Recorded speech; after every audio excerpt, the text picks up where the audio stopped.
Good afternoon. My name is April Smith, and I'm the Education Coordinator at NAFA. Welcome to the Sustainable Fleet Technology webinar series. Today's topic is optimizing at-home EV charging. Before I turn things over to our speaker for today's session, there's just a few housekeeping notes to review. All participants are muted during the presentation to limit background noise, but we do encourage you to ask questions and add comments using the chat and Q&A features. If you experience technical difficulties, please contact the NAFA team through the chat feature.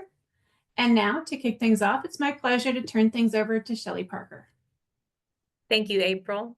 I'm Shelley Parker, Senior Project Manager at the North Carolina Clean Energy Technology Center, and we partner with NAFA on the Sustainable Fleet Technology webinar series. Our next session will be June 12th. It's the greener options for refuse trucks, so I hope that you will join us for that.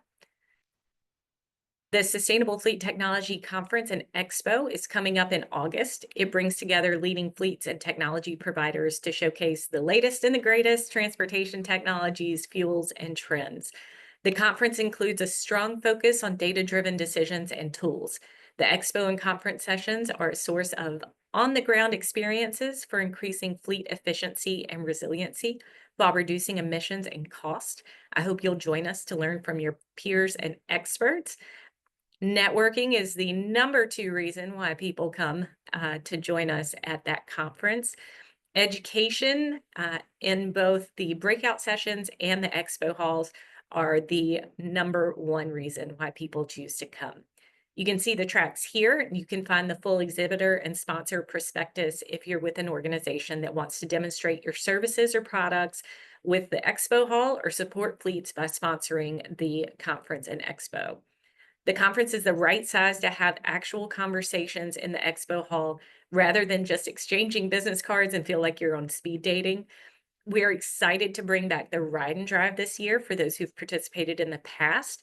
We will have a free resiliency summit at the end of the last day. And as always, we will have the first day of the conference when we partner with NAFA and they offer the NAFA Sustainable Fleets training session, and then move into the NAFA Green Fleet Awards and keynote panel before the opening reception. So I hope to see you all there. I'd like to welcome our speakers today. We'll start with a high-level view of home charging with Celine Parlac from Blue Dot. She'll even go through some AI-generated documents and policies. Then we'll drill down a little further with John Charlone from Wheels. John will introduce some tools that support at-home charging for fleets in both the public and private sectors, expanding on the information Celine has provided. And then we'll have Scott Edwards provide a deep dive with data and how Colorado's fleet administrator has EV home charging across the entire state. So I hope you will stay tuned for the entire webinar if the beginning isn't really what you thought you were coming for. We're fortunate today to have Timothy Coxwell as our moderator. Tim's the fleet director for Leon County Sheriff's Office in Tallahassee, Florida, serving since 2013. He manages 576 vehicles, 6 technicians, and advises his staff on complex plans to encourage fleet customers and fleet staff members to work closer than ever for them to accomplish their sustainability goals. The CAFM experience has been the cornerstone of his fleet recovery. Tim is a NAFA certified automotive fleet manager, ASE certified across multiple specialties, and is an American Public Works Association certified public fleet professional. Leon County Sheriff Department has been recognized both as a NAFA 100 Best Fleets and Government Fleets Leading Fleets. And when I asked if he would be willing to serve as moderator for this session, multiple people had already recommended it to me, and I told him, I know what I think fleets want to know, but you know what they really want to know. So Tim, I'm handing it off to you.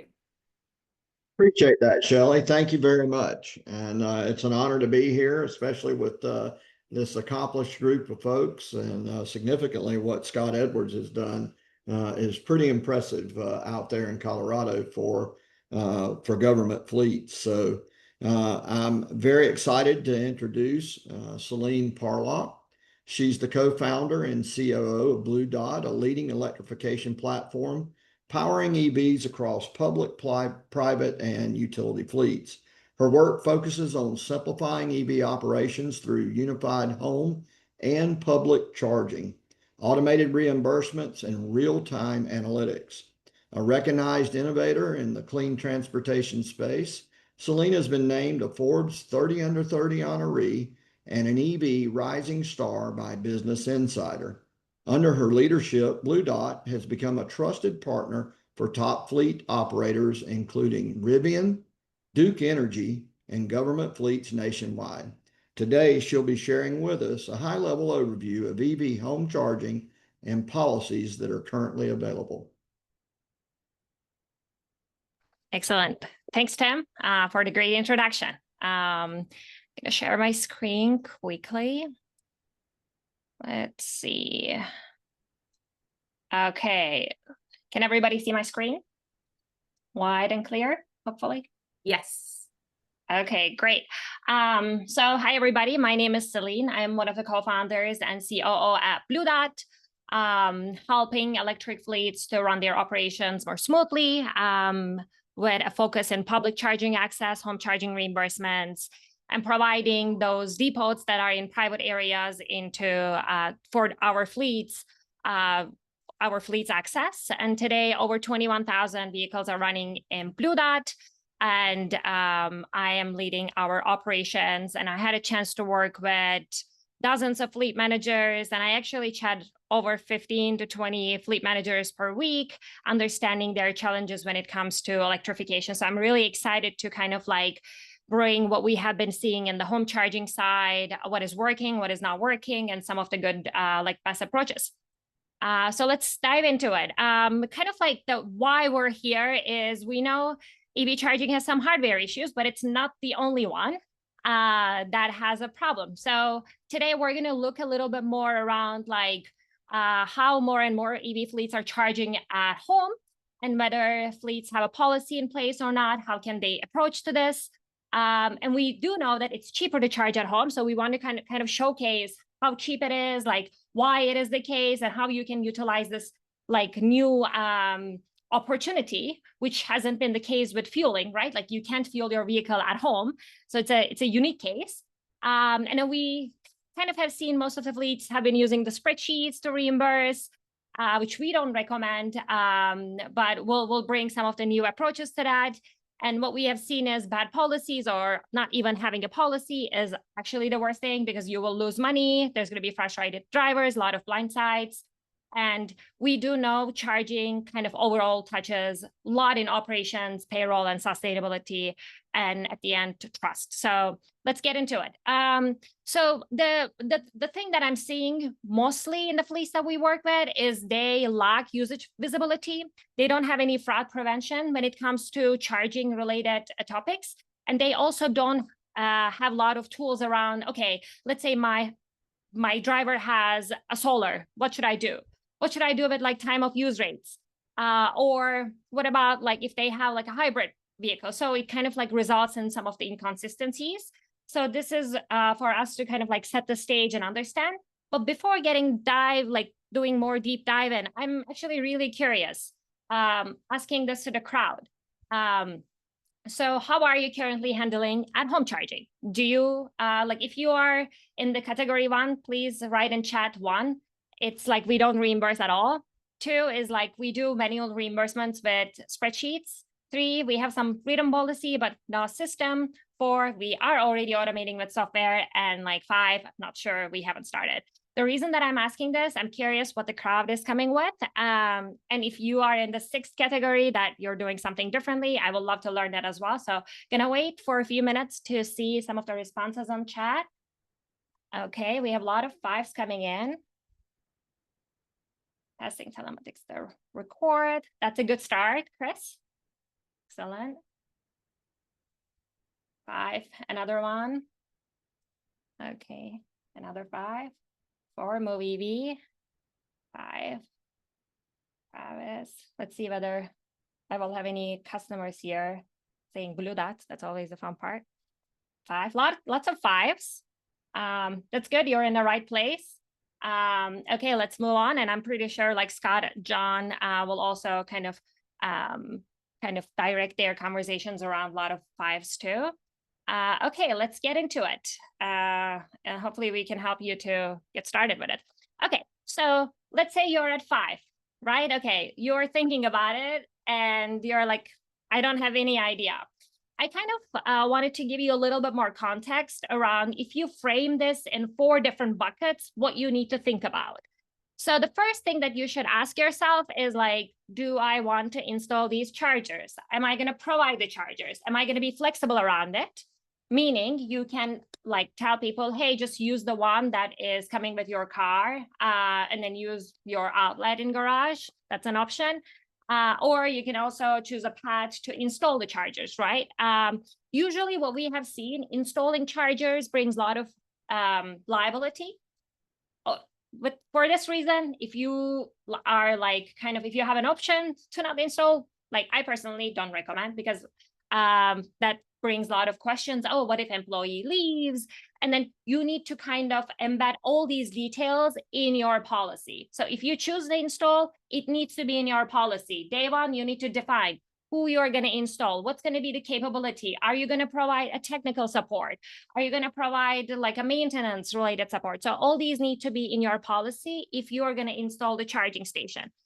And then another question is, if you're going to install, what type of charging you're going to pick? Is it going to be smart charging? Is it going to be like not connected? So if you choose a pad to install, we recommend you to install something that is smart so that you can benefit from that data actually.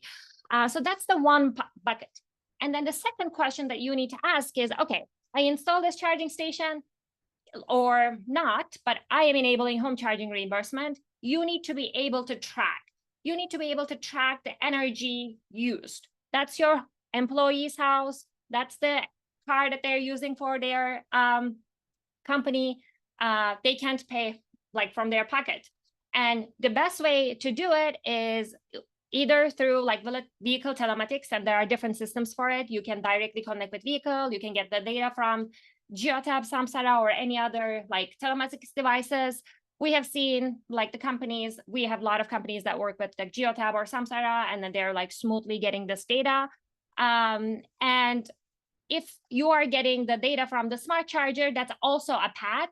But we have seen that it's a little bit more open to fraud, because like I can get the data from the charging, but they might also kind of charge their personal vehicle. So that's kind of like a little hard if you don't do it without vehicle telematics. So that's usually the kind of rule of thumb that we recommend. We also have companies that don't put any telematics devices because of like privacy concerns and so on, which is quite valid. And we have like some kind of recommendations around that as well. But they can also do manual mileage tracking. So it is a path. It's a little bit of higher risk of error because of like regenerative braking and so on, but that's always an option too. And then the third bucket is, how are you going to measure the energy rate, right? Like, okay, we have the data from the vehicle. Now we need to understand what is the kilowatt rate at home. So you can get this in different ways. You can get the utility bill from the employees. That's how we do it. And that's the kind of approach that we recommend. There are some companies that has started with fixed or average state rates and then implemented utility bills too. I think for like maybe a short amount of time, that might be an approach. But if you want to be kind of like, okay, on point, I want to reimburse whatever they are like kind of consuming, which is the approach that we recommend. Usually going directly with utility bill is the right approach. And then you need to ensure that utility time of use rates, solar or seasonal variations are being like taken into account.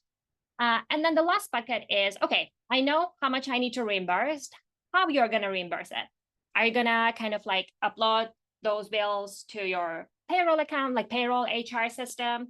Or are you going to work with a company? Like, for example, we do directly the reimbursements to drivers. Or are you going to work with like your like fleet management services? So these are usually the approaches that we have seen that people taken when it comes to home charging reimbursement. But like you can think in this like 4 main frameworks when you're starting to think about this. And then the 5 ingredients of home charging policy. So I have mentioned that you need to write a policy. For home charging specifically, you need to define everything so clear that when someone asks you, like, you have the documentation around what you're going to reimburse, what's your cap, what you're taking into account. And then there are some like ingredients of a best policy. One, it defines eligibility. It defines privacy and limits. I usually recommend all of my clients to put limits and caps. So you can always, like, looking at your previous data, you would know actually what's the average driving mileage, and you can actually know the max and minimums too. So I always recommend you to like put a cap on the home charging reimbursements. Make sure that you have like fraud controls built in, and then it's visible to drivers as well. So one thing that I have seen that is kind of not taken into account a lot is if you don't make it visible to drivers, you're going to get a lot of questions. Like, you have 2 paths. You can make it visible how much they're going to get reimbursed in more like a active way, visible way, or you can just communicate that as well. So I will always prefer the first approach, but that's also something that you need to figure it out. And then it needs to be fair, like accounting for the timeline, solar, time of use. And what I mean with timeline is what's going to be your frequency of reimbursement. So I have seen companies reimbursing weekly. I have seen companies reimbursing monthly. I also have seen companies that are reimbursing quarterly. So the approach that we usually kind of like to take is monthly, because it's a lot more on point. So it's like the money is not going from their pocket every quarter waiting for it. And weekly is a little kind of harder to maintain and manage for most of the fleet. So we usually recommend doing monthly, but I have seen different approaches there. With that being said, I would love to show you like a home charging generator that we have created.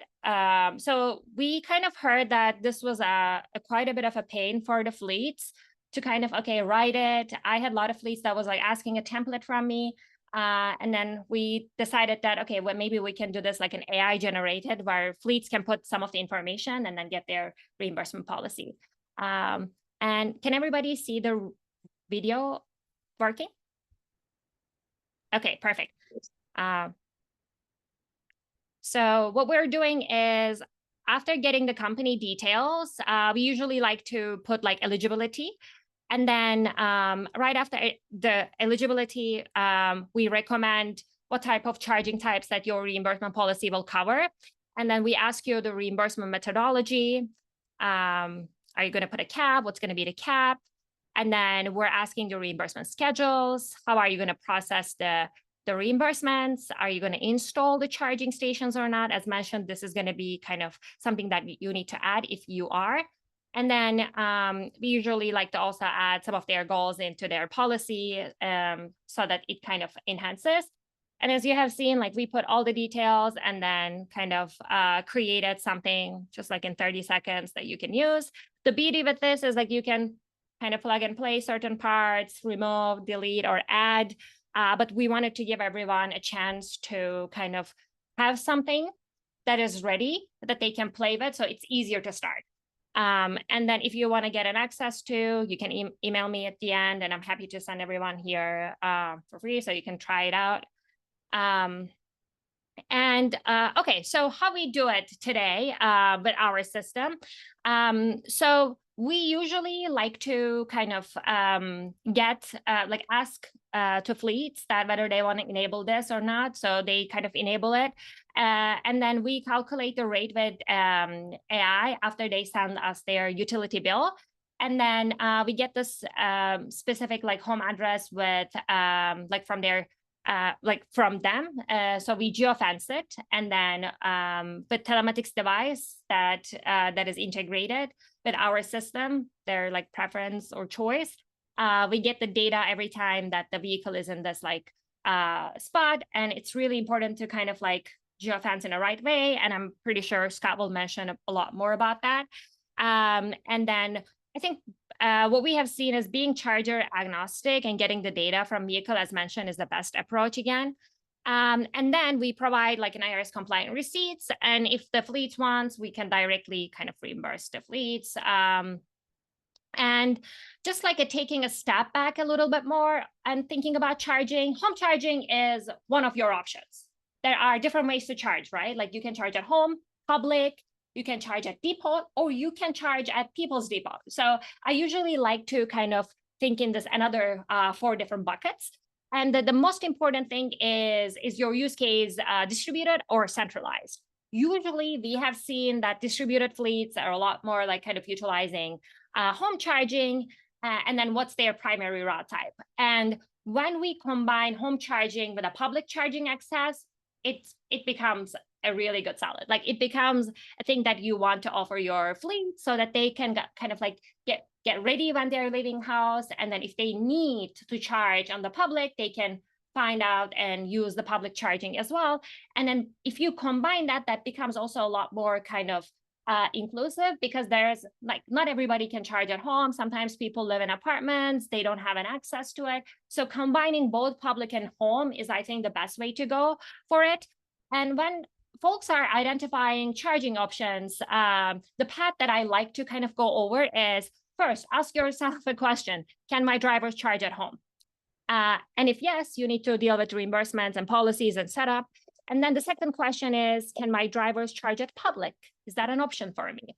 What's their route look like? And then find the partner that has the best coverage when it comes to public charging. And then make sure that you have like all the payments related stuff set up so you don't need to deal with it again and again. And then another like good thing about home is it's going to be a lot more cheaper, right? And then I think the third thing that everybody misses: can you leverage some of the infrastructure that the other companies build, but they have excess utilization? So there are so many fleets that we work with, they build the infrastructure for themselves, but it's only utilized for 20%. So they are willing to open that to the other fleets. So if you can find a partner that will kind of give you those accesses, I think it's going to be great, because first, your fleet will have a lot more dedicated access that they know that it's not broken and so on. And second, it is also good for the other company. They will get like a lot more utilization. And then installing your own charging station, I think it's the fourth path. It's not the first thing that like I will recommend folks to go after. It takes time. And also when you are doing like this, you can also start with this like first top 3. And then like some of your options on public and private depots is that like when you use them, I will recommend always like tag the vehicles. And then I don't recommend folks using RFID cards, which I will tell why. And then try to show your drivers where the charging stations are at, what's their like, whether they're working or not. So you don't want a situation that your driver go and then it's broken. Like they're going to spend at least an hour to do that workflow. So I think that's something that is really important that I always like highly recommend. And then if you want to use the public charging stations as like a complementary to home, what I have seen, you can give a RFID card, which is like limited coverage, higher cost, really hard to track. You can give multiple RFID cards. It is costly because you're going to pay for a lot of membership. It's hard to reconcile. And we find it is like a poor driver experience, because drivers will need to go a lot of different apps and cards to kind of figure out. And then you will need to do the reimbursements. You can also go with an option that is a payment platform that shows availability, easy to plan, that will give you some discounts, and you can access the full data. So that's always a recommendation. And the reason that I'm saying this is most of the fleets, when I tell this, they don't know that that option exists. They're like, wow, okay, we were not aware of it. So one example from LA is actually, so these are the charging stations in LA that are publicly available. So all these numbers, and it's like AC and DC mix, but there are also a lot of different hubs. For example, we offer our clients, if they want to go to dedicated spots, so their drivers can like kind of stop, like kind of use a restroom, charge it, they know that it's working, and then go and then keep kind of like driving and then continue their day. And then this should be the goal for everybody. I think like seeing the data around, okay, who's charging at home? What's the cost? Like who's charging at public? What is the cost in detail way? Are they charging at AC, DC? What's the time that they spend? like this should be your kind of in your day-to-day organization, like organizational workflow, that you will be able to see at real time where the data is coming, who is charging where, how much time that they are spending, so that you can optimize. You can't fix what you don't track. And this is something that we do for our like fleet clients too. But my main thing is whoever you choose to do it, like let home charging drive the return on investment for you, not like a risk around, oh, who I did kind of pay and who I haven't. And if you want any of these support or like that home charging policy recommendation, that home charging reimbursement AI write-up, I will send for the folks here if they email me. So that's it. And I will stop here sharing and pass over to John. Or maybe Tim. Thank you, Celine. That was an outstanding review of all that Blue Dot offers. Thank you for covering that information so well. Next up from Wills Incorporated is Senior Product Manager John Charlone. At Wills, he's responsible for both electric vehicles and fuels.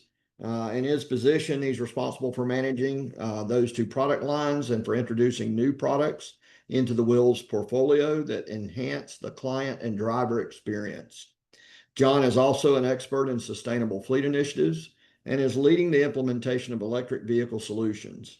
He's worked at Wills since 2014 and has extensive knowledge of product development with previous positions at FXI Incorporated, Quickie Manufacturing Corporation, and Bank of America.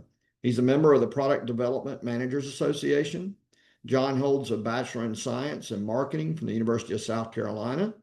John will be reviewing the tools that support at-home charging for fleets in both public and the private sector, expanding on the information from Celine and taking just before we take a deep dive into the state of Colorado's program. So John, go Cox, and welcome to the program.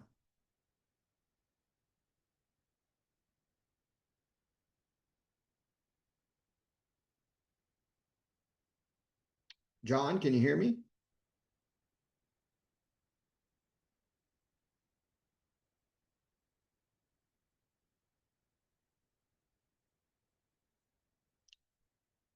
Did we lose John? Yes, it looks like we just lost him. Do we want to move forward with Scott and come back to him?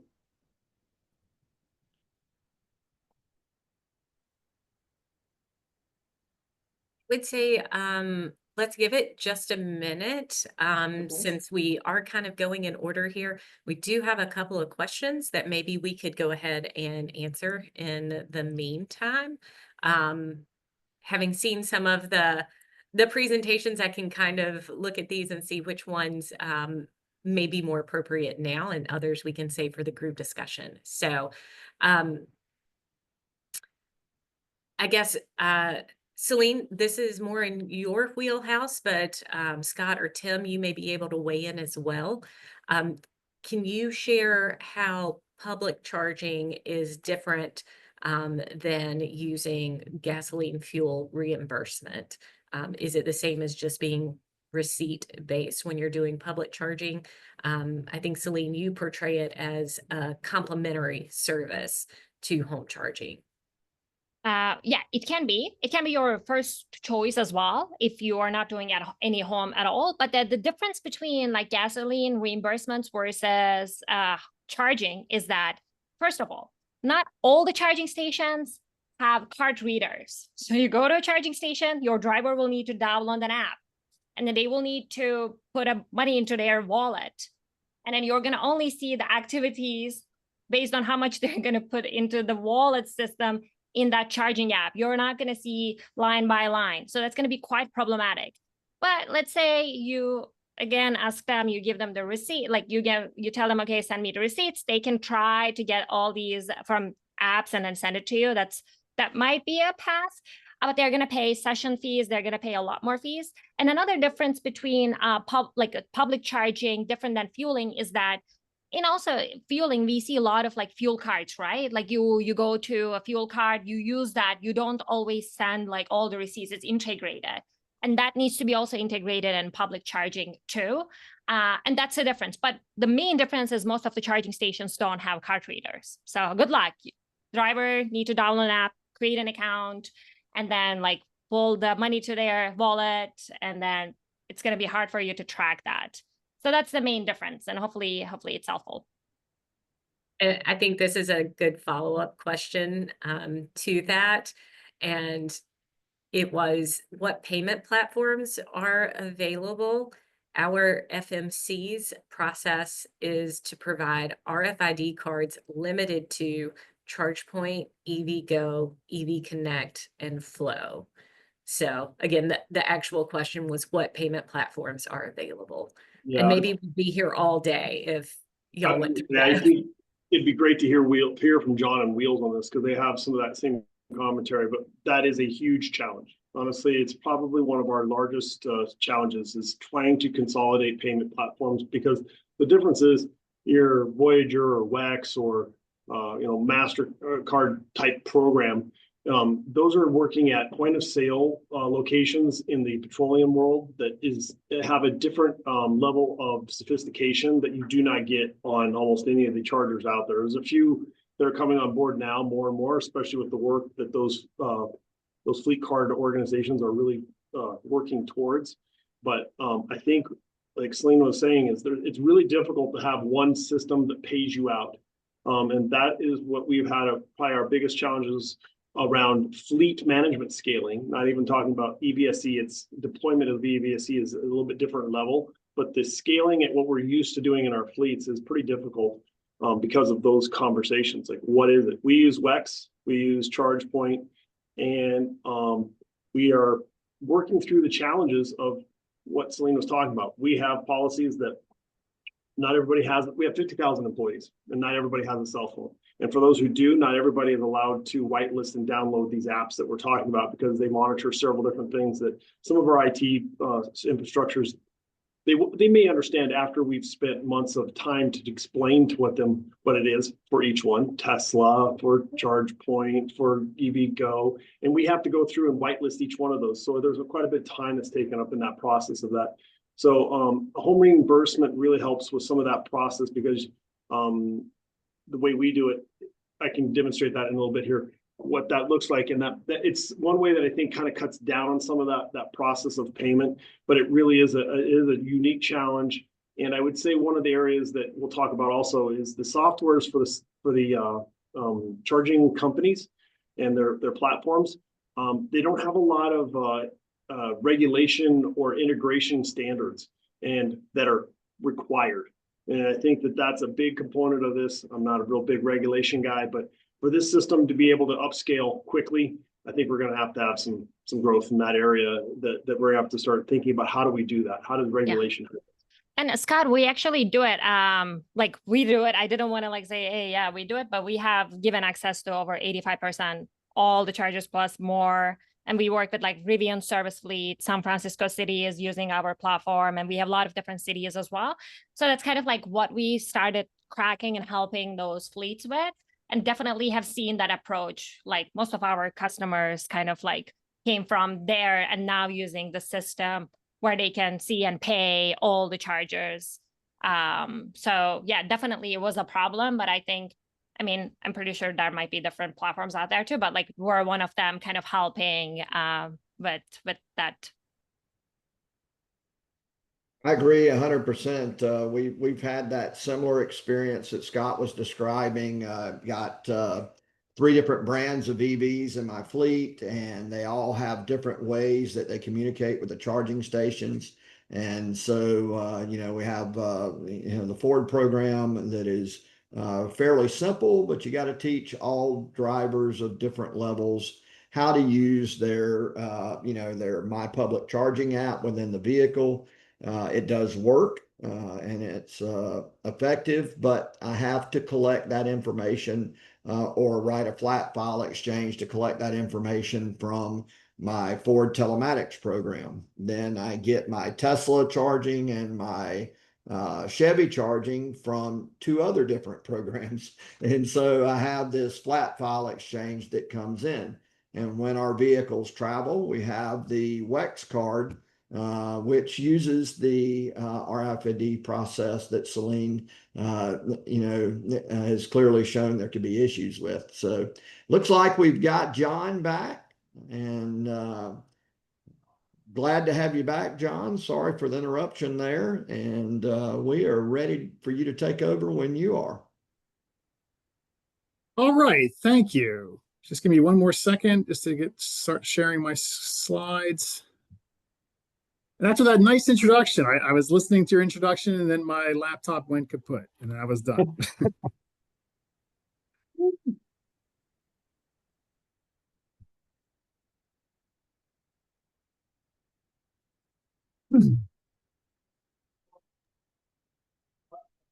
All right, you're ready. All right, great. All right, so thank you very much, Tim. Again, as he had mentioned, I am John Charlone. I am the Senior Product Manager for Wheels. Wheels is a fleet management company. We have close to 1 million vehicles now that we're managing in the US alone. And then if you combine it with our overseas partners, we're in 61 countries and managing almost 4.4 million vehicles. What exactly is a fleet management company? You'd be surprised how often I get that question. I'll tell people what who I am and what I do, and I get a lot of blank stares. So just real briefly, businesses are in the business to do whatever it is they do. And sometimes they need to get vehicles in order to perform whatever services or manufacturing or whatever it is they happen to do. And oftentimes, oops, that's the wrong one.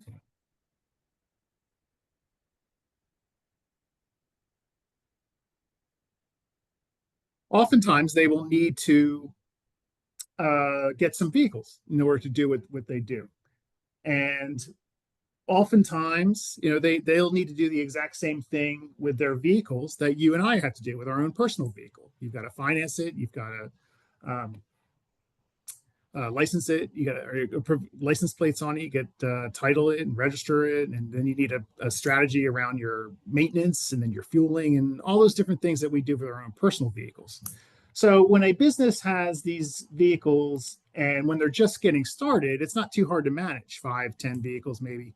But once you start getting into really big numbers, the 100 vehicles, 200 vehicles, 500, 1,000 vehicles, then it gets to be a full-time job. So companies oftentimes are not in the business to manage vehicles, so they look for companies like Wheels to come in and manage them. Now, Wheels can literally take over their entire fleet management operation, or they can pick and choose which specific services they want to get from us.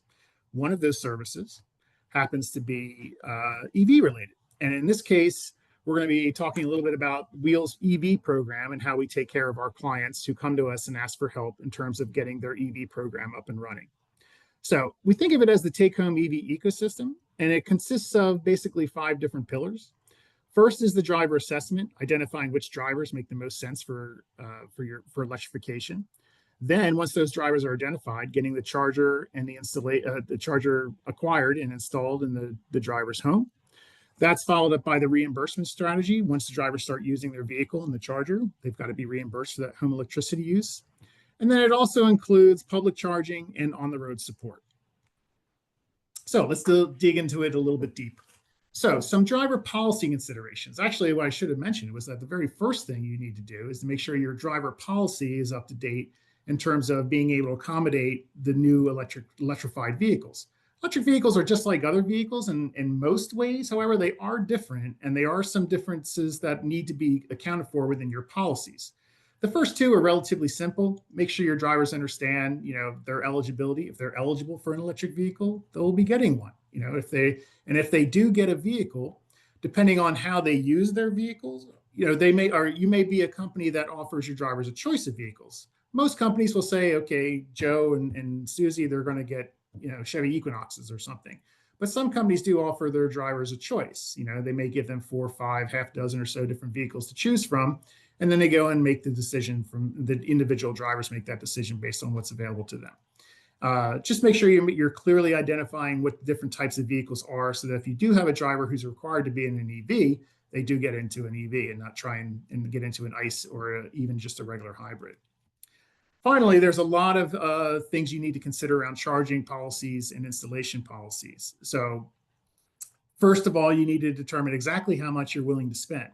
Most of the clients that come to us, they have a figure in mind. And right now we're seeing average installation costs nationwide of about $2,200, maybe a little bit less. That doesn't even include the charger. So it can get kind of pricey depending on where you are. Different locations and areas of the country have different pricing, but for the most part, we're seeing on average about $2,200. Keep in mind, we're doing a lot of these installations in California, which tends to be a little bit more expensive than most other areas of the country. Anyway, so you want to make sure you understand exactly what you're willing to spend and what you're going to do if a given installation exceeds that.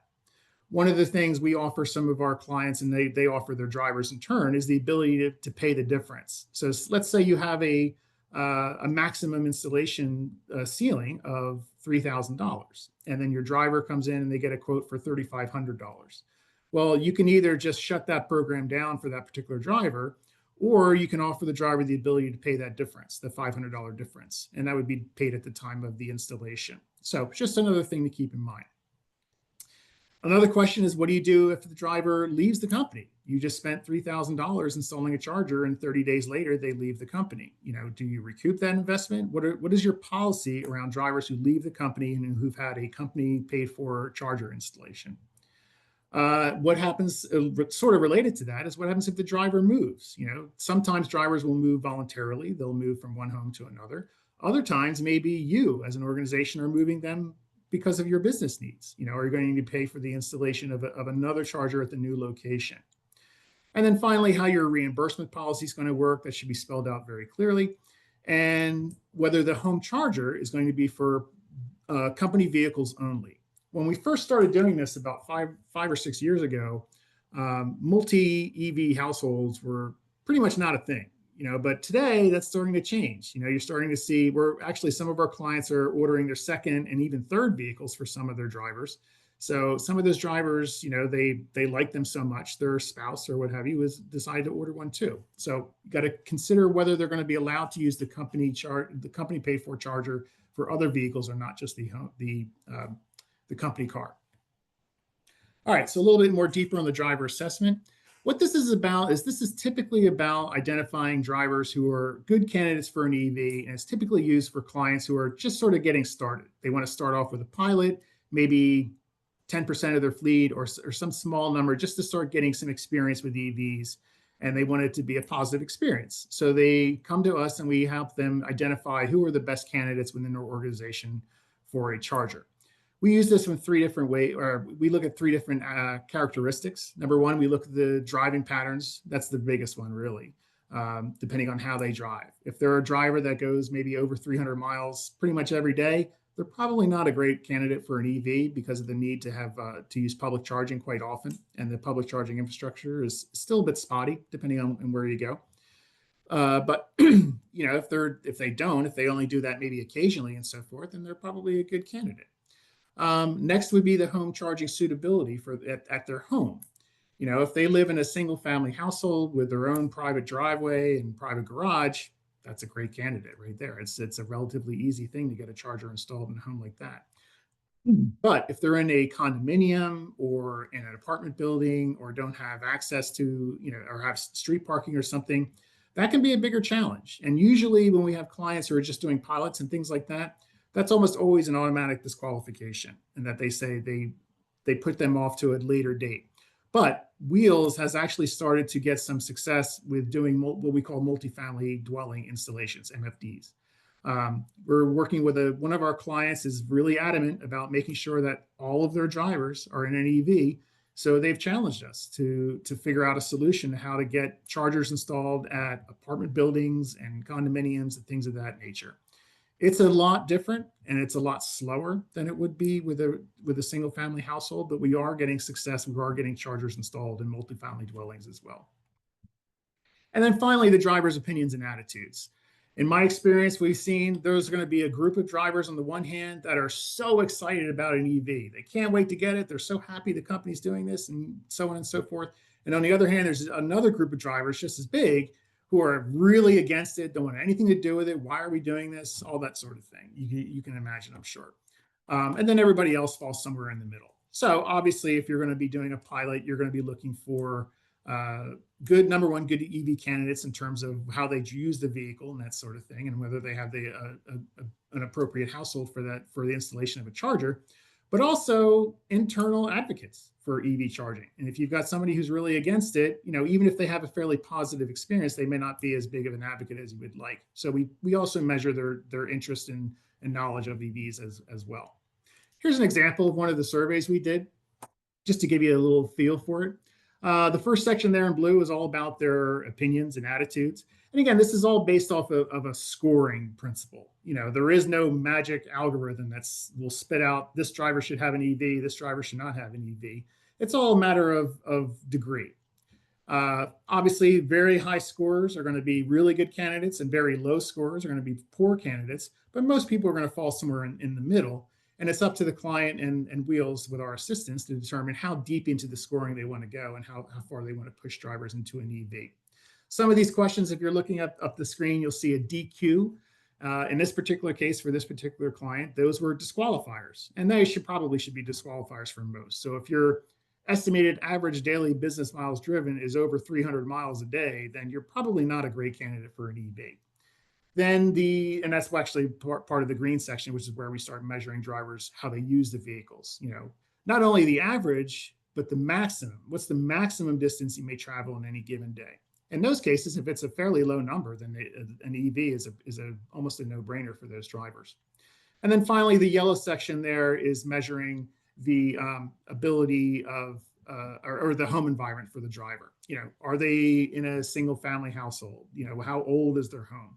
That's a little bit of a clue to how expensive the installation may be. Older homes tend to have outdated electrical systems, so they're a little bit more expensive to install.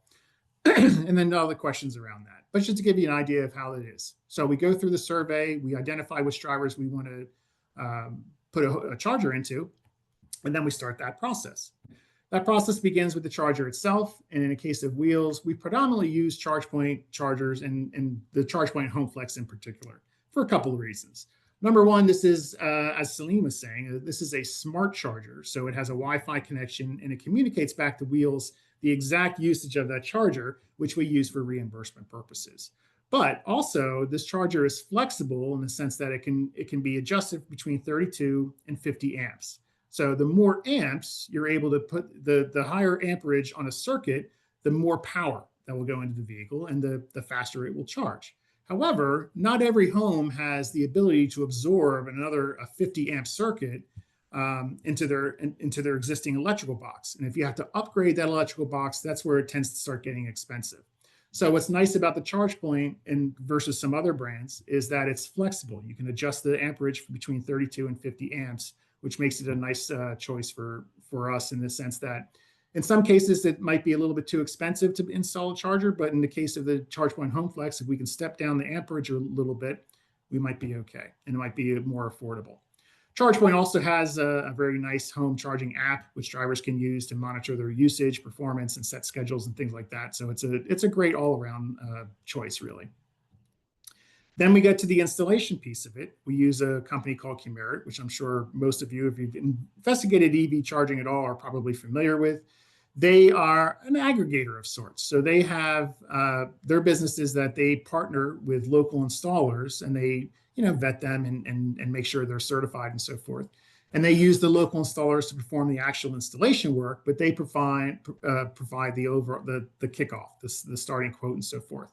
They've got a really nice process where we issue the driver a communication that invites them to take the survey. This is a Qmerit hosted survey. They use this to ask questions about the driver's home, and they even ask them to take a couple pictures. They may have to take a picture of their electrical box and maybe even a picture of where they expect the charger to go in their garage or driveway or whatever it happens may be. The idea being here is Qmerit is trying to collect enough information about this particular location that they don't need to have an on-site visit in order to prepare a quote. They can gather enough information just from the online sources in order that they can prepare a quote for that particular driver. All right, so what does the overall process with Wheels looks like? So this is kind of the timeline of it. So it starts off with, once we have identified those drivers, we invite the driver to take the survey.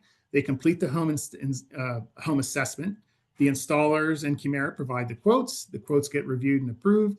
Driver orders their vehicle. This is actually pretty important because we don't want to saddle a client with an electric vehicle they can't use. So if a driver is unable to get a charger installed, and some kinds they get pretty expensive, $20,000 I've seen quotes for in terms of an installation, and most clients are not going to be willing to do that. So you want to make sure you've got a chance to get the charger installed before you place that vehicle order. So we wait till that comes in there. And then finally, the charger is shipped, and then the installer and driver arrange for the installation, and finally the driver picks up their vehicle. How long does this take overall? About 6 to 8 weeks, really. It seems like a long time, doesn't it? It seems like it shouldn't take that long to do all this stuff, and you're right, it really shouldn't. We've had drivers complete the process in less than 2 weeks without any trouble. The difficulty is that, you know, we're relying on the driver in this case to take a lot of actions, and a lot of actions at different times. And drivers are human, just like anybody else. So they may jump on it right away, or they may not see the email, they may forget, they may be going on vacation or doing whatever. So this is, you can think of this as more of like an 80-20 rule. About 80% of for any given group of drivers, we usually put a group of drivers through at a given time, maybe 200, 300 at a time. And for those drivers, about 80% of them will be done within 6 to 8 weeks, and the remaining 20%, some of them will be done sooner and some of them will take longer. So that's there as well. Now we're on the reimbursement, and I'm just going to talk briefly about some reimbursement strategies. I've got 3 main ones. There's a bunch of others, but for the most part, these are probably most of the ones that you might be considering. A stipend, which is just basically a flat rate, say $50, $75 a month, depending on the fleet and how they use that vehicle. Then some of the positives about it is that it's very simple to administer. There's no additional cost to you. You're just basically providing funds directly to your drivers.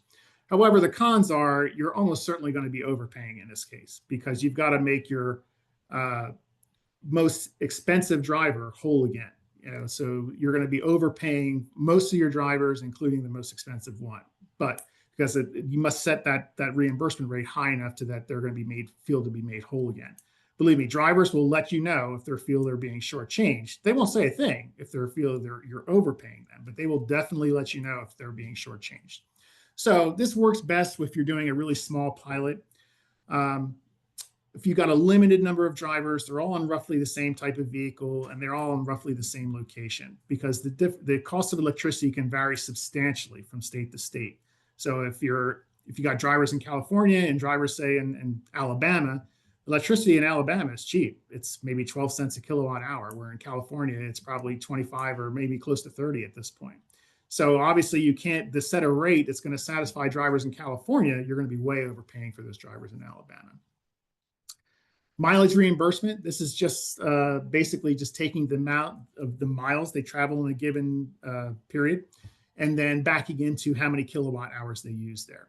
It's still relatively simple to administer, and it's a bit closer to the actual cost versus a stipend, but you're still likely going to be overpaying because you're basically you're making a guesstimate as the efficiency of that vehicle, and you're going to be conservative with your estimate. You're going to make sure the driver gets made whole again. So you're going to probably be overpaying, and you still need to come up with a multiplier for the dollars per kilowatt hour that works for all your drivers. Again, this is also practical for really only a small number of drivers, and it's better for pilots where you have a bit of a wider variance in your vehicle efficiency. You can adjust it for different vehicles. Finally, there's the process that Wheels actually uses, and right now it's the actual electricity consumed. We get the actual kilowatt hours directly from the charge point charger. It's very accurate in terms of the actual cost of the vehicle. We also use the state average. That provides pretty much as close of a number as we're going to get for most drivers. And then drivers, if the state average is too low, we can make small adjustments there. We can either increase it by a percentage, or we can increase it by an actual cents per kilowatt hour, just to make that driver feel complete. And then this is much better for larger scales, and almost all of our clients are using this particular strategy right now.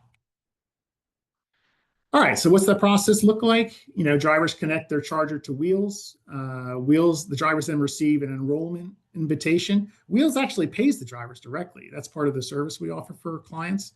So the drivers provide us with their banking information so that we can do a direct deposit into their accounts. So the drivers will charge, We'll calculate the monthly reimbursement amount, and then we'll just deposit it directly into their account. What does that look like? So, and for the home charging, Wheels has a dashboard that you can monitor to see exactly how many kilowatt hours your drivers are using. This is all pretty straightforward.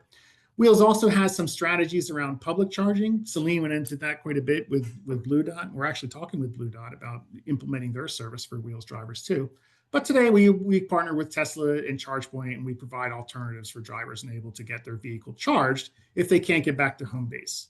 Public charging, you should always consider as a secondary strategy versus home charging or depot charging if you have a depot. Public charging is expensive, particularly if you're using a fast charger. If you're relying on public charging and relying on fast chargers for your charging, you're really not doing EVs the right way, because you're giving away your cost advantage for the cost of electricity.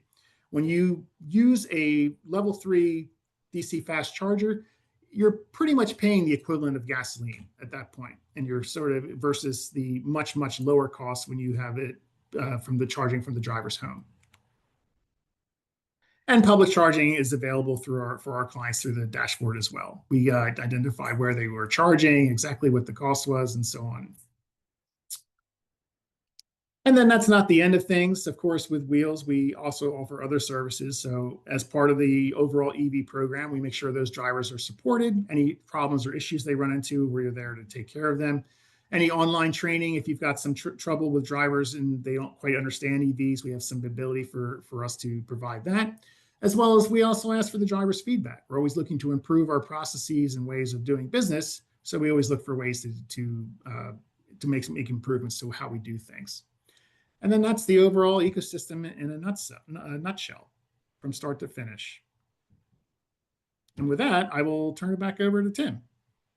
Thank you, John. Great job going over that information. And I just wanted to tell you what I'm really happy to see you emphasize the variations between public charging and at-home charging, because I made a trip from Tallahassee, Florida, to my Law Enforcement Product Council meeting in Milford, Michigan, and back again to Tallahassee, Florida in one of our EV Blazer LTs. Had 6 public charging sessions on the way up and on the way back. And we recorded that information and compared it with what would our charges have been, what would it have been comparable to.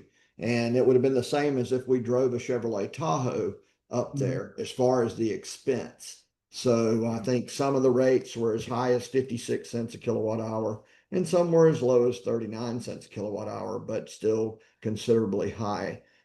So your strategy certainly can't be built around public charging. It's definitely got to be built around level 2 charging. And that's great information. Next up is Scott Edwards. Scott is a CAFM. I love that designation. I know the work it took to earn that certification. And Scott is the Colorado State Fleet Administrator. He's got a career spanning more than 2 decades in fleet vehicle asset management. He oversees the state's 6,800 vehicle fleet of light, medium duty, and heavy vehicles. Under his leadership, the state of Colorado vehicle fleet has become one of the largest EV deployments in the nation. EVs compose more than 10% of his fleet. And beyond his current appointment, Scott has served in private trucking firms with the city of Lafayette, Colorado, and with the University of Colorado Transportation Services. With his extensive experience in fleet operations, you understand why we've invited him as a subject matter expert today. He's routinely been requested as an SME expert for legislative proceedings, as well as providing expert witness testimony on fleet-related legal cases. He's also given back to the community through multiple positions with the Rocky Mountain chapter of NAFA and served on the board of the National Alliance of State and University Fleets. Edwards has held the position as chair of the state's Motor Vehicle Advisory Council for 10 years and Greening Government Fleet Subcouncil for the past 5 years, as well as holding a position on Colorado Transportation's Electrification Work Group. Welcome, Scott. Please tell us about your fleet home charging reimbursement program in Colorado, the data you use for tracking, training, and policy, and working with information from your utilities. You bet. All right. I appreciate that warm introduction there. And I just wanted to kind of step into where everybody else has already taken on. There's a lot of really solid information. Hopefully you guys can see my reimbursement or my slideshow right now. Is it coming through for you guys? Okay, perfect. Thank you. And I just wanted to make sure that I build on that, because what Celine and John have presented are like spitting the truth there. There's a lot of information. We've been on this journey for quite a while, and I'd like to just jump right into it if you guys consider the time and give you guys some time for questions. We started our first full electric EV and charger came back in 2008. It was a Dodge product, the Dakota, and the Chargers. We had 13 of them, and the actual Dodge Dakota and the Chargers, not Dodge Chargers. But the Chargers were great. We use them. We still use them today. They've been they're a low low cost, pretty low output system, but still contemporary. And the Dodge Dakotas, they just never hit the road. They weren't ready for it back then. But we are way far beyond that at this point. We reinvested in electric vehicles in 2017, and again, I think what you heard from the two presenters before me and what Tim's testimony is, the use case is vastly important. And when it comes to charging infrastructure, the more bang for buck is really what it's all about. Because I think that, as Tim mentioned, your margins for error on the fuel, as far as getting your process to really pencil out, are pretty lean. But again, the product works really well when you get it in the right use case. Let me see if I can give you a few tips. I'm going to go pretty quick through these first ones because I think they are what you've seen already. Maybe we'll dive in a little bit deeper in the back end of this, but really creating a team. And I specifically had it in here as the Colorado Energy Office and then Colorado State Fleet. This process is not what I'd say necessarily is for the faint of heart. It's a big change management conversation. We're taking an established product that is petroleum. It's been in place for 100 years, and we're trying to disrupt that and find a way to be more efficient in our creation of greenhouse gases, find efficiencies in the products that we put on the road and make them equally, if not better, than the petroleum equivalent. And that's a real challenge. There's a huge amount of flexibility that's out there, and we're having to kind of go through the growth pattern. So if you don't have a real investment from your leadership and definition of what you're trying to accomplish, and we heard it quite a few times in the previous presentations, then I think that's where you have to start. It was definitely someplace for us to start, and as my mindset, I had to embrace that change as well. And it has been challenging, but really awfully rewarding, because you learn how far you can go with a proper team. Something I always say now is you really need to build this process with data, analysis, infrastructure, vehicles. That's the 4 steps that I really kind of created the cadence. Because some of the things that we started out with weren't following into that process. We were in a race to try and get data ahead of everything else, but the desire to make the transition was outpacing our ability to tell you where to do it right. And so we kind of did vehicles. We thought that was our real hurdle, was getting vehicles on the road. Excuse me. And it really wasn't. Our biggest hurdle was understanding what we should do first. And the data we needed was in some ways not really out there. When I first started working with our telematics provider, I'd shopped around quite a bit, and I had some preconceived notions on how they structured and built their softwares and what they were really good at. But one of the things that we struggled with was getting data that was really precise and concise at the time for electric vehicles, because we knew that was a big component of what we wanted to try to accomplish with telematics. And it was the hinge pins for us. So in the beginning, this image you have here in the lower section of the screen, this was our all-encompassing EV infrastructure rollout. We needed maybe 20 different places across the state to just fuel our vehicles. And that's what we went with. That was where we decided we were going to deploy DCFC, and we might have a few more localized hubs, but we felt like that we could handle it with kind of the same fueling strategy that we had before. And when I say we, that was a very few select we's. I knew that we had a very big challenge in front of us because of the way that our use model was for our vehicles. I think for you guys to think about, it's really important to be aware of what the job duty is you try to accomplish, and where does it fit in the ability to fail at it.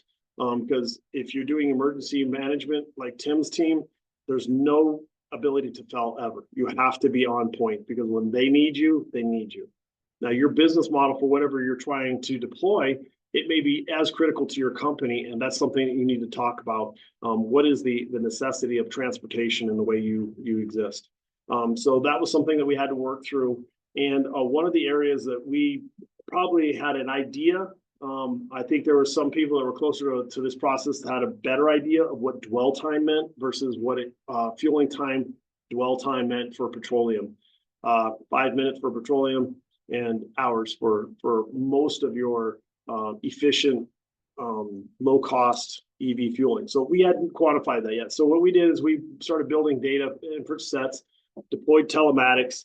It took us a long time to really get that fully deployed. They wanted it in a step iteration, so we weren't just spending money all at once. And ultimately what it did for us, though, is it really allowed us to create a much more granular picture. So what you're looking at here is just a portion of the downtown metro area in this slide on the right, on the left here. And on the right is an even more granular picture that we've developed for EV infrastructure. We had no idea where our vehicles were at when we looked at where they dwell throughout most of the 24-hour period of the day. And it just gets more and more granular when you're looking at that. So your need to be able to understand where your vehicles are dwelling as a fueling location and make it efficient is extremely valuable. So data analysis, that is what you have to start pairing this process with. And that's just the foundation for how you make some of these other decisions when you start talking about home charging. Because in some of these cases, these numbers that you see over here on the left-hand side, that is a person's residence. And in some cases, it's a leased facility business. And in some cases, it's actually a location that we operate a business out of a state-owned facility. So it's very difficult. And sometimes just you think about it and you're like, oh, we're just going to build a facility and everybody has to drive there to fuel. Well, you really have to have fueling times that take, or dwell times that take enough hours of the day. And you have to think about how much effort it's going to take to change those people's drive patterns. And so we really appreciate having this and now there's partners out there that'll work with you on this.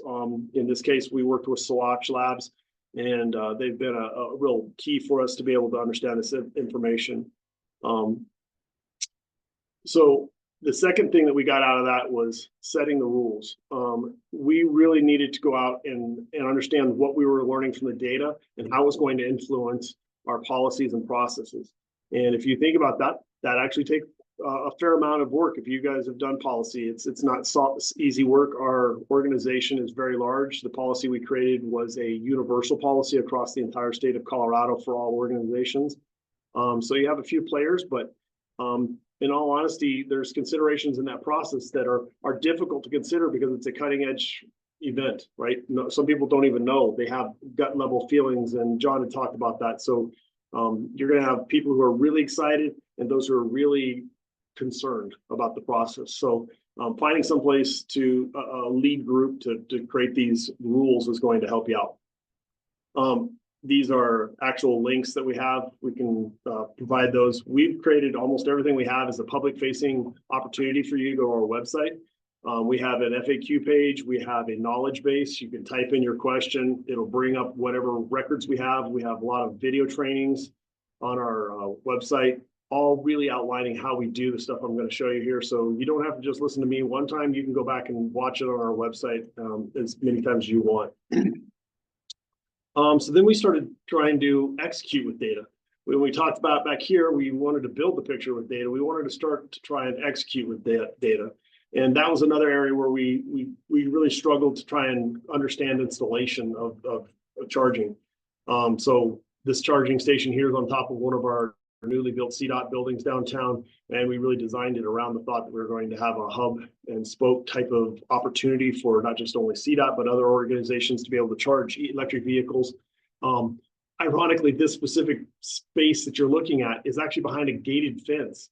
and it really, by accident, closed off almost all the other electric vehicles in the state, except for those that had access to this one gated area. And so that was an early mistake that we made several times. Those lessons, we're going to talk about that. Don't let those lessons not be learned, and then have them, make sure you don't turn them into repeated mistakes. And so in the first part, we did make that challenge a couple times, but we're now really focused on level 2. If you remember that previous slide, we had all these DCFC stations all across the state, which are still coming through. We still have them more of a general public type of partnership, and that's where they thought they could drive demand. It really created some weaknesses for us when we saw some downtime issues, and some things that started to show cracks in the plan that we had at the beginning without understanding what it was we were trying to accomplish. So now we have 413 state-owned chargers. These are now becoming a combination of 3 different fleets. We have predominantly ChargePoint, really working to try and expand into Tesla and some others. Absolutely appreciate the partnerships that we have with WEX to help us grow our fleet card operations and where they work. Again, I would encourage everybody to continue to talk to your fleet card providers and tell them how important this is to trying to expand to a new fuel. It's not just electricity. Any fuel card you've ever had, or any fuel you've ever tried to procure before, that's been a major hurdle to its success is the infrastructure and being able to have it be accessible to you. And that is one thing that petroleum has is a real benefit is the flexibility. So the home charging pilot, we started out, which is kind of where we turned this conversation to us understanding how important and how many vehicles we have, which is around 1,500 plus vehicles that go to an individual's house and resides there for a period of time that we consider a charging event, which is typically six hours or more. We started out with 4 to kind of create the pilot. They were in plug-in hybrid electric vehicles to allow us a little flexibility. And now we have 69. And that number is getting ready to grow substantially. So we've got the footprint pretty well figured out at this point. Fleet does not necessarily do any of the whole in-home assessments. We have the Colorado Energy Office. And last year we created the Office of Sustainability. And really what that helps us demonstrate is the specialization for the need to operate your own fueling infrastructure, which is something I think that is probably one of the more challenging components of this process. We had a few in-house fueling components for like some of our CDOT heavy diesels that consume large amounts of fuel. In a few places where we had depots for other fueling events, but they were not really high volumes. Department of Corrections, Department of Human Services. Now we're starting to really see that everybody's going to have this need for dwell to keep the cost of electricity lower. And I'll show you a little bit about how that's changed as well. So from 4 to 69, it's a pretty big deal for us. It's been a challenge to get all the pieces in place to scale it because we didn't have some of the vendor partners that you're talking about out here right now. And the ones that were out there were costing pretty significant amounts at the scale that we were going to have to roll towards. So internal preparation, just kind of rehashing this a little bit. Geotab Telematics is a key component to this process, and I named them out specifically because they are a partner, but at the time we rolled this out, they were one of the few that were really giving a lot of energy to collecting electric vehicle data, and we knew that was critical to try and understand some things. And we'll talk about that a little bit more when we get to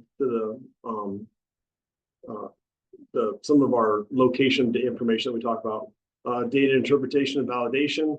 You can understand it, but you got to validate it. And that was another piece that we were really struggling with at the beginning of the process. And that data that we use for reconciliation, 2 of our partners, Geotab and ChargePoint, we actually use the ChargePoint information to validate what we see in the Geotab, because the Geotab side of the house is just measuring state of change inside your battery, whereas ChargePoint is actually measuring the quantification of kilowatt hours that pass through its system. What we noticed in there is also that what was actually happening, what was actually getting into your vehicle is something in the neighborhood of between 7 and 25% less than what actually is passing through your charger. So you have this thing that you don't expect. It'd be like if petroleum fuel, 25% of it evaporated before it even got in your tank, but you paid for it. And so that's a cost of operating that we weren't aware of when we first got into this. We'll talk about the geofence here in a moment. And another component that you really need to think about with this, and I was mentioned before, is security and PII. It's a really important component of this process because you're now fueling things at people's houses. And in order to monitor this, you're going to put some kind of device or some kind of system in place to understand their actual location where they live. And not that you didn't have it before, you've had their addresses and name in all of your system and your metadata before, but now you're starting to leverage it and use it for something that is a part of change management that you definitely need to think about as well too.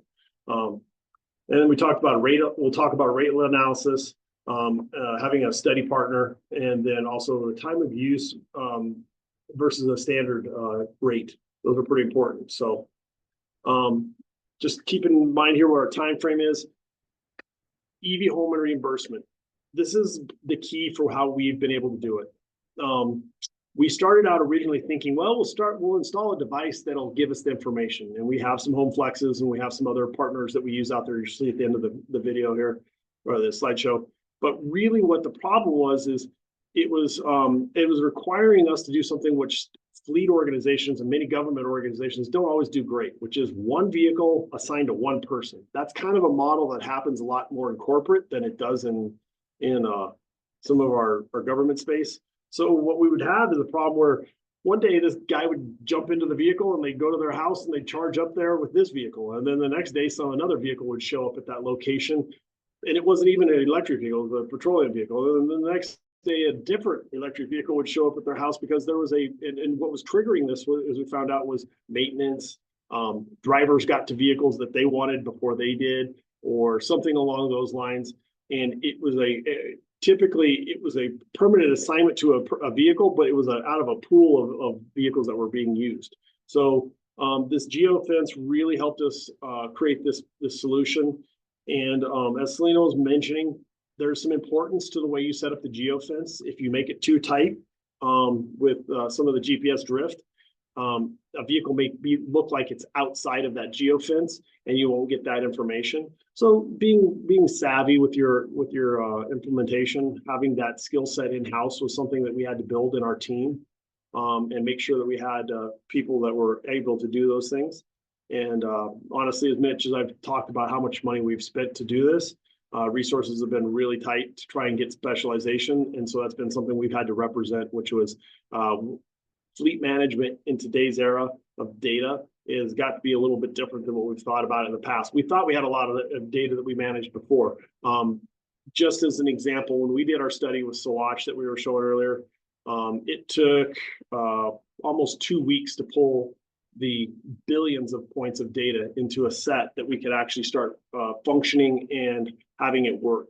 It was very, very, it was awe-inspiring and amazing how much data we had generated in a short period of time with our vehicles. We have a fleet of about 6,800 vehicles. And so, and of that, only about 5,100 have telematics on them. We have some exemptions for telematics inside of our law enforcement group, and specific, very clandestine operational types. But the system really operates around this. So, I mean, we use it heavily. Our agencies use it heavily. At first, there was some skepticism about it.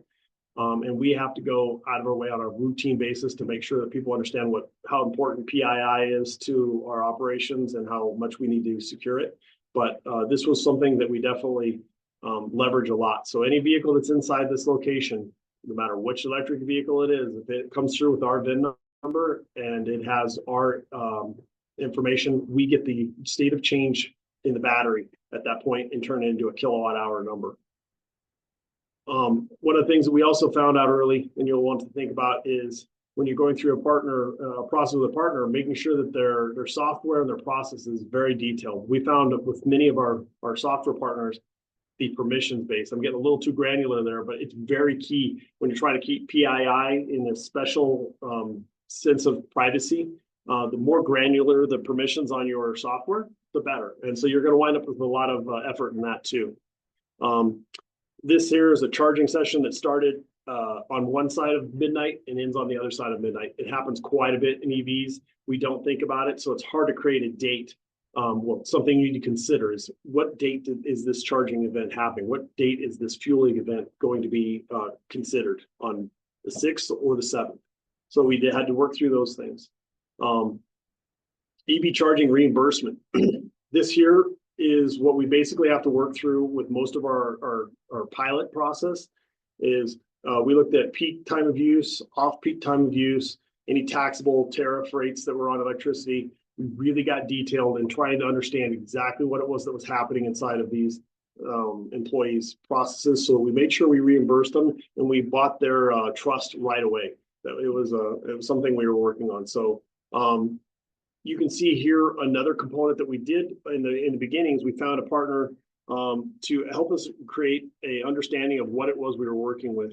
We were a little bit challenged with understanding in the beginning how some of our GIS data could be used to demonstrate where our vehicles were at in relationship to where the electrical utilities were in our state.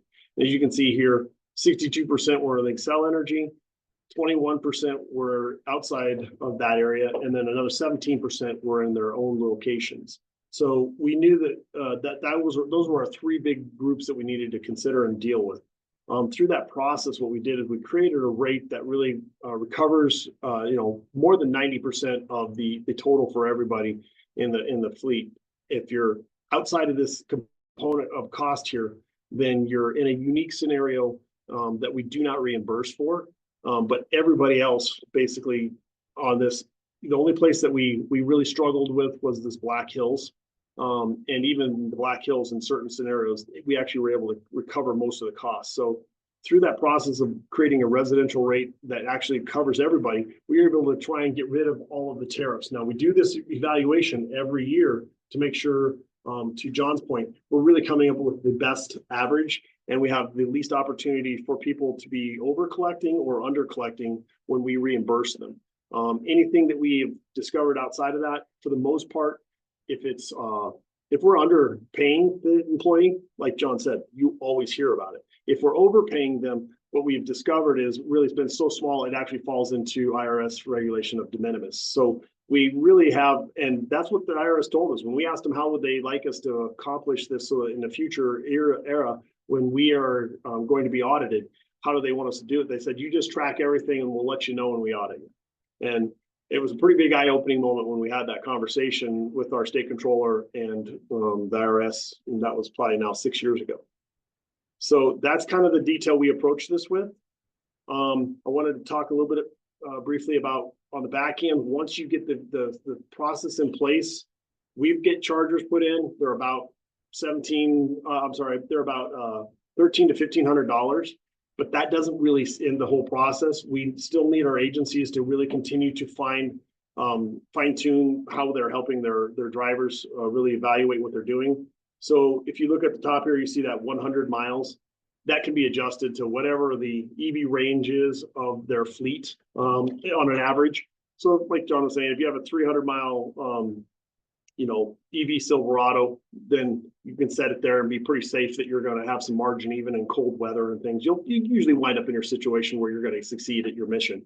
If you're in a Nissan Leaf and it's only got a 150-mile range and cold weather knocks it down to 125, well, then you set your mileage at 125. And every time you see a red across here for the time range that you've run it, you can do it historically. Well, this is always historically, excuse me, but it'll tell you how many times you would have failed at your mission and where it did fail at the mission. And you can go back to the agencies and look at this and say, well, if you're failing 3 or 4 times a month in trying to accomplish this, it means you didn't even fail at the mission. You just had to refuel in the middle of the day. What'd you do? And if they have a solution for it, like, oh, well, we just found this, that, or the other, and you can say, okay, well, how much did it cost? You can kind of help them walk through the processes, or you can give them other alternatives. Remember that map we had, we can tell them of other locations where they could refuel. And that's been pretty helpful for us to be able to get this and make sure that our EV efficiencies stay in place. We have struggled with that. There has been more demonstrations of failures than solutions in that process. And it all boils down to what we're monitoring on the back end and what the employees actually execute in their efforts. So once you've installed a home charger, that's usually your best bet for success, or a depot chase station. Your lowest opportunity for success is to say you're going to have somebody go charge a vehicle in the public and be effective and efficient at it. They really don't. So kind of wrapping this up, wanted to show you a few demonstrations of our installations. They can be very simple. Level 1s for some of the plug-in hybrid stuff. Level 2 for vehicles that aren't using high levels of battery. Maybe 60 kilowatts or less is a good level 2 station. And then above that, you're really talking about for a home charger, you don't go any higher than probably like a high output level 2, which is be like 11 kilowatt, or maybe even slightly higher would be 19 kilowatt, but that's kind of pushing most homes. They don't, usually you can't, it takes 80 amps to run a 19 kilowatt service. And most homes aren't even, especially older ones, don't even have an 80 kilowatt board in them in Colorado. So we wind up with some real challenges. That new stuff, it's all usually pretty good, and they might even be built with it. But I kind of ran through that really quick, but the details of how you deploy the process are really important for it. So I'll leave it there with a few minutes for questions. Thank you, Scott. Great coverage there. I think we've got a couple other things we're going to cover real quick. Shelley, are you driving those slides, or you want me to share? If you're able to share, we can keep moving that way. It says I need to request. Let's see. Oh, there we go. We got it now, maybe. Yes, you're live. All right. So at the Leon County Sheriff's Office, one of the things that we've learned, we started our program much like Scott in late 2019, early 2020, and we learned there's a lot of driver education. So the point of this slide here is you've got 3 drivers in the same vehicle. 2 of them have driven the same amount of miles. They've used 2 different amounts of energy. So I want you to think about that while we move to the next couple of slides and ask yourself what happened there. Here is a quick snapshot from Ford Pro. This is just an example of what you can view through your telematics program relative to your state of charge. There's lots of reporting that is available. You can also set up your preconditioning schedule, which will also have an impact on the amount of energy used by the driver, especially if they're charging at home. We have charging set up in our parking places at work. So we've kind of eliminated our immediate need for at-home charging. Again, this is a telematics snapshot from Motork. We monitor all of our Tesla and Toyota products through Motork, and it just gives you an idea of what's available for you to use. I can't tell you enough or emphasize enough but what Scott and John have said about the process. It all starts with data collection, and that data collection drives your decisions for who to provide an EV to, and how to teach them to manage it, and where to locate your charging at. So our plan's driven very much off the same format. Here is an example of some of the reporting that we get out of OnStar Vehicle Insights. And so for those of you that are using your telematics to export into Excel, which should not be necessary if you choose to use Celine's Blue Dot program. But you can see the feedback that you get. You can see, the charging temperature. That's important because if you're below 40 degrees, it can have a draining impact, not only on the range of your battery, but how long it takes to recharge the battery. You can see the total energy used, how many miles were added, percentage on arrival, percentage on departure, what the cost is, and what our electricity rate is, and the address of the location where the charging took place. So that's all good information to help you develop your program.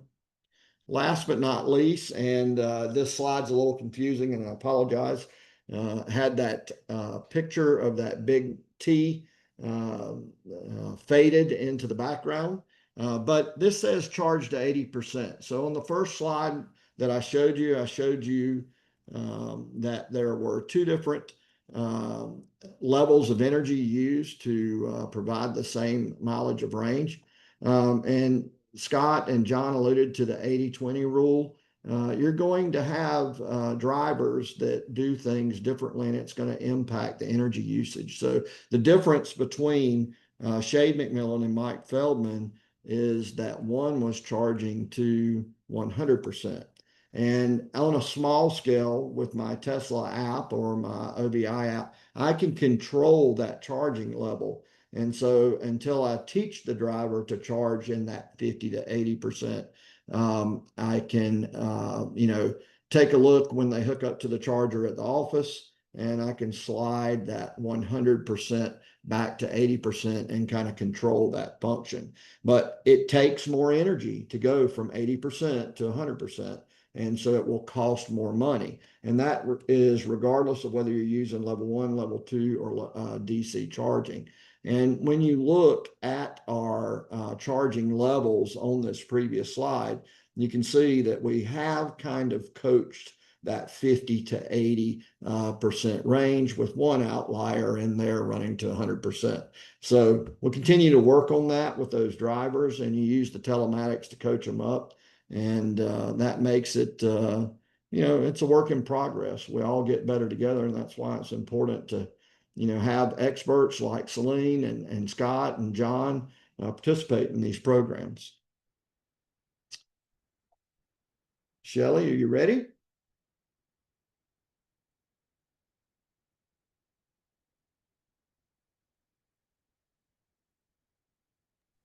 Going to go back to share screen for a minute.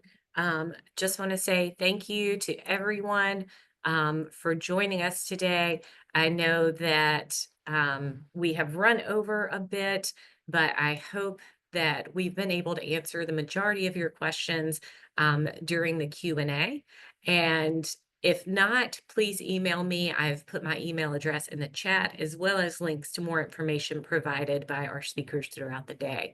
So Scott, Celine, John, and Tim, thank you so much for your participation today, and know that I may be in touch in the future to help you respond to some of the questions, and the programming will continue on its way. Thanks, everybody. Absolutely. Thank you all. Bye.